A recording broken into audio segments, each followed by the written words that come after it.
Hello बच्चा लोग, कैसे हैं आप सबका फिर से एक बार स्वागत है आपके चैनल साइंस अनलॉग में। और मैं मधुर मिहिर, आपका फिजिक्स टीचर, आपके सामने फिर एक बार लेकर आया हूँ क्लास 12 फिजिक्स के यूनिट फर्स्ट इलेक्ट्रोस्टैटिक्स के चैप्टर फर्स्ट इलेक्ट्रिक चार्ज और फील्ड के बारे में, जिसमें हमने अपने प्रीवियस वीडियो में कूलम्स लॉ को, इलेक्ट्रिक चार्ज को डिस्कस किया था। आज हम उसके आगे के टॉपिक की बात करेंगे।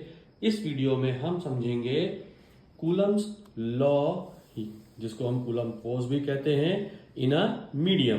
किसमें? इन अ मीडियम के बारे में। ठीक है, मतलब हमारे चार्ज जब एयर या वैक्यूम में प्लेस ना होके किसी मीडियम में रखे होते हैं। मीडियम का मतलब होता है जैसे कि glass, wax, paper, oil etcetera. ऐसी जगहों पे जब हमारे चार्ज रखे होते हैं तब क्या होता है, तो देखिए, आपने जब पॉइंट चार्जेस को एयर या वैक्यूम में प्लेस किया था एक डिस्टेंस स्मॉल आर पे, तो वहां पे जो फॉर्मूला बना था वो बना था F is equal to 1/4πε0 Q1 Q2 upon are square.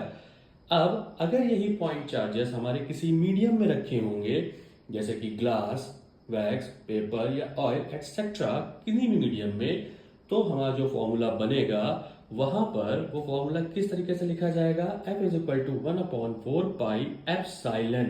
मतलब अब हमारे मीडियम की जो परमिटिविटी है वो चेंज हो जाएगी, उसकी स्ट्रेंथ चेंज हो जाएगी। तो यहाँ पर F is equal to 1/4πε Q1 Q2 upon are square, ये हमारा फॉर्मूला बन जाएगा। जहां पे एप्सिलॉन क्या है बच्चा लोग? एप्सिलॉन को क्या कहते हैं? एप्सिलॉन को हम लोग कहते हैं absolute permittivity of material medium. मतलब जो हमारा मटेरियल मीडियम है उसकी ये क्या कहला रही है? एब्सोल्यूट परमिटिविटी कहला रही है। ओके, अब देखिए, मेंशन है कि अगर हम एयर के लिए बात करते हैं तो जो हमारा एप्सिलॉन है वो किस में लिखा रहता है? वो एप्सिलॉन नॉट हो जाता है। तो अदर मीडियम के लिए, अदर मटेरियल्स के लिए अब एप्सिलॉन क्या होगा? एप्सिलॉन इज इक्वल टू के एप्सिलॉन नॉट लिखा जाएगा। जहां पर जो के है, अब एक नया फिजिकल टर्म आया है के क्या कहलाता है? के एक डायमेंशनलेस कांस्टेंट है, जिसे हम डायलेक्ट्रिक कांस्टेंट भी कहते हैं। अब तो हमारा ये जो डायलेक्ट्रिक कांस्टेंट हमें मिला है, इसके बेस पे हमारा जो फॉर्मूला बनेगा वो क्या बनेगा? F इज इक्वल टू 1/4πε0 के Q1 Q2 upon are square. ये फॉर्मूला हमारा बनेगा कूलम्स लॉ। किसमें? कूलम्स लॉ या Coulomb's force in a material medium के लिए। तो बच्चा लोग, अब हम लोग बात करेंगे Coulomb's law in vector form. Vector form का मतलब क्या होता है? वेक्टर फॉर्म में अगर हम कूलम्स लॉ को डिस्कस करेंगे तो इसका सीधा सा मतलब ये है कि दो पॉइंट चार्जेस के बीच में लगने वाले रिपल्सिव या अट्रैक्टिव फोर्स की डायरेक्शन क्या है। मतलब Q1 ने जब Q2 पे फोर्स अप्लाई किया होगा तो किस डायरेक्शन में किया होगा? सिमिलरली Q2 ने जब Q1 पे फोर्स डायरेक्ट जो है अप्लाई किया होगा तो किस डायरेक्शन में किया होगा? इसको हम यहाँ पर अपने दिए गए डायग्राम से डिस्कस करेंगे। देखिए, हमारे पास क्या है? Q1 और Q2 दो पॉइंट चार्जेस हैं। दोनों के बीच में R12 जो है वो पोजीशन वेक्टर है। किसका? Q1 का। किसके रेस्पेक्ट में? Q2 के रेस्पेक्ट में। सिमिलरली R21 जो होगा वो Q2 का पोजीशन वेक्टर होगा। किसके रेस्पेक्ट में? Q1 का।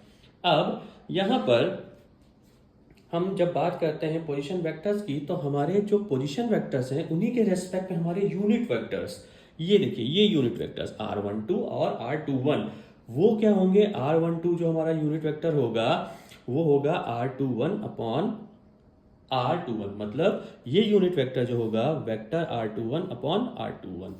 उसी तरीके से यूनिट वेक्टर R12 जो होगा वो क्या होगा? Unit vector R12 is equal to vector R12 upon R12। ये जो R12 और R21 है ये मॉड है। ठीक है, मतलब ये डायरेक्शन और ये उसके मैग्नीट्यूड के साथ शो हो रहे हैं।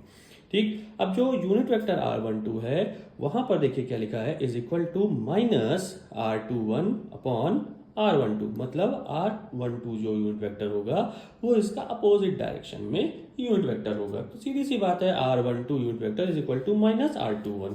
अब हम यहाँ पे बात करेंगे कि जो फोर्स हमारा एक्ट करेगा किसके ऊपर? एक्टिंग ऑन Q1, किसकी वजह से? Q2 की वजह से, Q2 के द्वारा।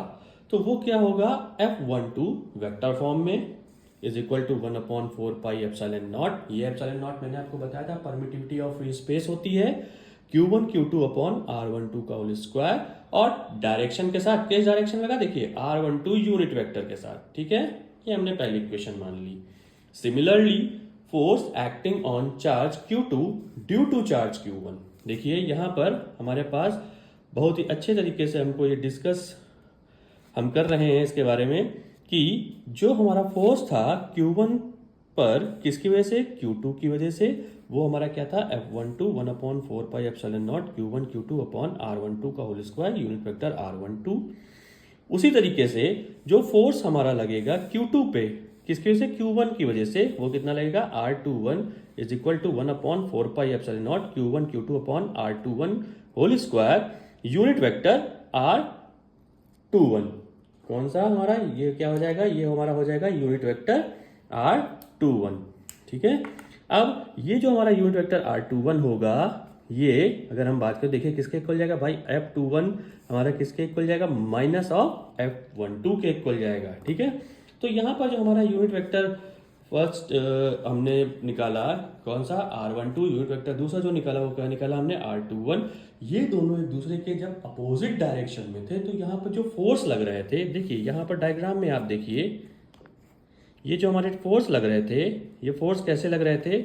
ये फोर्स हमारे लग रहे थे एक दूसरे से अपोजिट डायरेक्शन में, ठीक है। ये देखिए Q1 पे जो फोर्स लग रहा था F12 इस डायरेक्शन में लग रहा था, Q2 पे जो फोर्स लग रहा था F21 वो इस डायरेक्शन में लग रहा था। मतलब ये अगर ये सेम नेचर के होंगे, पॉजिटिव पॉजिटिव या निगेटिव निगेटिव होंगे, तो एक दूसरे को रिपेल कर रहे हैं फोर्स ऑफ रिपेल्शन की वजह से, ठीक है। तो अब यहाँ पर हम क्या कहेंगे? In equation first and second may be an any sign, किसी भी साइन में हो सकते हैं, ठीक है। If Q1 and Q2 are the same sign, then F21 is along R21 which denotes repulsion, जो कि क्या डिनोट करेगा? हमारा रिपल्शन शो करेगा, ठीक है।